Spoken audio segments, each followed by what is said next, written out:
উপস্থিত বৈঠকের মুসলিম দিনী ভাই বোন, জাহেলিয়াতের রক্তপাশে আপনার সামাজিক ব্যবস্থাকে সংকীর্ণতা করে দেওয়া হয়েছে। মানুষের কাছে আজকে জাহেলিয়াত ভালো লাগে, গান বাজনা শ্রবণ করতে ভালো লাগে, অথচ গান বাজনা শ্রবণ করা হারাম।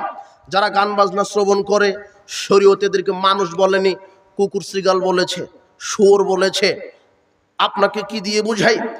যারা মাদক সেবন করে, আশ্চর্য কথা, আপনি হুজুর, আপনি মৌলানা, আপনি মুরব্বী লোক, আপনি কি করে জর্দা খেতে পারেন? আপনি কি করে বিড়ি সিগারেট খেতে পারেন? আপনি কি করে, এই যুবক শোনো, তুমি ইমান বিক্রি করে দিছো মাদকতার কাছে। তোমাকে মাদক আজকে ইয়াবা, হিরোইন, ফেন্সিডিল শিখিয়েছে তোমার এই বিড়ি সিগারেট জর্দাগুল। তুমি আগে এগুলি সেবন করে তারপরে তুমি বিড়ি সিগারেট জর্দাগুলের পরে তুমি আজকে ইয়াবা, ফেন্সিডিল সেবন করো। তুমি মাদকতার কাছে তোমার ইমানকে বিক্রি করে দিয়েছো, অথচ মাদকতা হলো জাহেলিয়াত।